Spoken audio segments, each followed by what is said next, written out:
নমস্কার বন্ধুরা, বাংলার স্বাদে আপনাদের সবাইকে স্বাগত। আজ আমি বানাবো রুই মাছের দই পোস্ত। এটাও কিন্তু গরম ভাতের সাথে খেতে দুর্দান্ত লাগে এবং আজ এই রেসিপিটা আমি শেয়ার করেছি সম্পূর্ণ পেঁয়াজ এবং রসুন ছাড়া। তাতে যারা পেঁয়াজ রসুন খান না তারাও কিন্তু এটা বানিয়ে খেতে পারবেন। ভিডিওটি শেষ পর্যন্ত দেখার অনুরোধ রইল এবং ভালো লাগলে লাইক, শেয়ার ও সাবস্ক্রাইব করে নেওয়ারও অনুরোধ রইল। চলুন তবে শুরু করা যাক আজকের ভিডিওটি। রুই মাছের দই পোস্ত বানাবার জন্য আমি এখানে নিয়ে নিয়েছি 6 পিস রুই মাছ। এটা একটু বড় সাইজের রুই মাছ। আর আমি এখানে গাদা পেটি মিশিয়ে মাছগুলো নিয়েছি আর তার সাথে একটা লেজার পিসও নিয়ে নিয়েছি। আপনারা যে কোনো বড় মাছ দিয়ে এটা করতে পারবেন। মাছটাকে ভালো করে ধুয়ে জলটা ঝরিয়ে নিয়েছি। এখন আমি এর মধ্যে দিয়ে দিচ্ছি হাফ চা চামচ পরিমাণে লবণ আর দিচ্ছি খুব সামান্য পরিমাণে একটু হলুদ গুঁড়ো। এখন এই লবণ আর হলুদটাকে মাছের গায়ে খুব ভালো করে আমি মাখিয়ে এটাকে 10 মিনিটের জন্য ম্যারিনেট হতে দেব।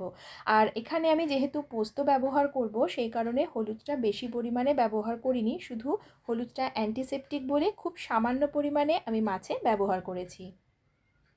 এখন 10 মিনিট হয়ে গেছে। এবার মাছগুলো ভাজবো। তার জন্য একটা কড়াইতে 3 টেবিল চামচ সর্ষের তেল ভালো করে গরম করে নিয়ে তার মধ্যে লবণ আর হলুদ মাখিয়ে রাখা মাছগুলো দিয়ে লালচে করে ভেজে তুলে নেব। সমস্ত মাছ ভাজা হয়ে গেছে। এবার যে তেলটা আছে তার মধ্যে আমি ফোড়নের জন্য দিয়ে দিচ্ছি গোটা গরম মশলা। গরম মশলার মধ্যে আমি এলাচ, লবঙ্গ এবং দারচিনি খুব সামান্য পরিমাণে ব্যবহার করেছি।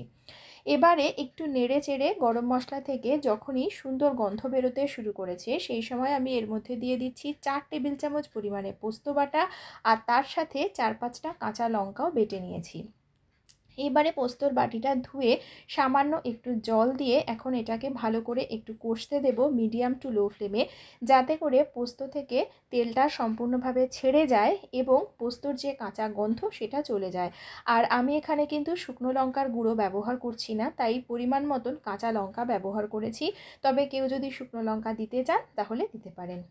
মোটামুটি 2-3 মিনিট বাদে দেখাচ্ছি, দেখুন পোস্তটা কিন্তু খুব ভালো করে কষে গেছে আর ওপরেও তেলটা খুব ভালোভাবে ছেড়ে দিয়েছে।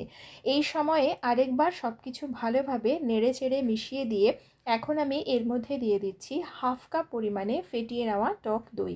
আপনারা কিন্তু টক দইটা চাইলে মিক্সিতেও খুব ভালোভাবে ফেটিয়ে নিতে পারবেন, তবে কখনোই ফ্রিজ থেকে ডাইরেক্ট টক দইটা ব্যবহার করবেন না, তাহলে কিন্তু দইটা অনেক সময় ফেটে যেতে পারে।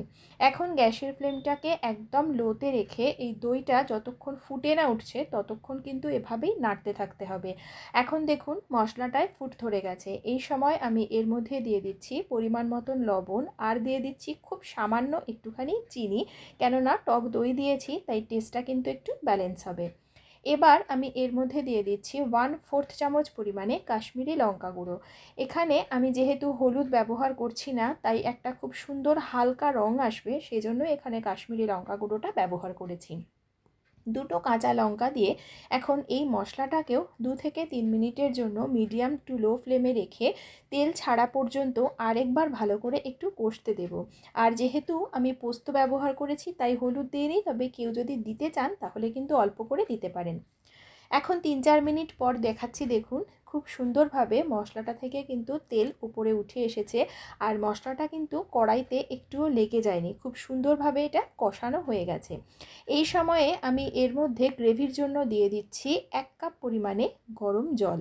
ঝোলটা আপনারা যেরকম রাখতে চান সেই আন্দাজে জলটা ব্যবহার করবেন, তবে এতে কিন্তু খুব একটা বেশি ঝোল হবে না, শুধু মাছগুলো যাতে ভালো করে সেদ্ধ হয়ে একটা গামাখা গ্রেভি তৈরি হয় তাই আমি 1 কাপ জল দিয়েছি।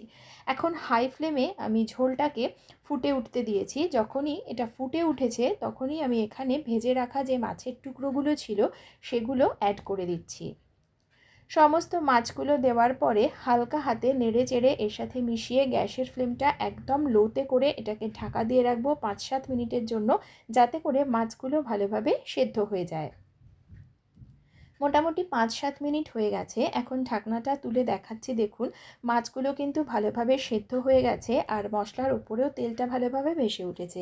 রান্নাটা কিন্তু আমাদের একদম তৈরি হয়ে গেছে। আপনারা এই পর্যায়ে আপনাদের টেস্ট অনুযায়ী লবণ এবং ঝালটা একটু চেক করে নেবেন। আর আপনারা চাইলে কিন্তু কাঁচা মাছ এর মধ্যে ব্যবহার করতে পারেন, মানে না ভেজে। এবার ওপর থেকে আমি 1/4 চামচ পরিমাণে গরম মশলার গুঁড়ো দিয়ে ভালোভাবে হালকা হাতে নেড়েচেড়ে মিশিয়ে দিচ্ছি। আমি যেহেতু পেঁয়াজ রসুন ব্যবহার করিনি সেজন্য এর মধ্যে ঘি দিইনি, তবে কেউ যদি দিতে চান সেক্ষেত্রে অবশ্যই দিতে পারেন। তবে গরম মশলাও কিন্তু আমি খুব সামান্য করে দিয়েছি যাতে হালকা একটা ফ্লেভার হবে। এবার গ্যাসটা অফ করে স্ট্যান্ডিং টাইমে রেখে আমি এটা ডিশ আউট করে আপনাদেরকে দেখাচ্ছি। তৈরি হয়ে গেল রুই মাছের দই পোস্ত। রেসিপিটি আপনাদের কেমন লাগলো আমাকে কমেন্ট করে জানাবেন এবং ভিডিওটি শেষ পর্যন্ত দেখার জন্য সকলকে জানাই অসংখ্য ধন্যবাদ।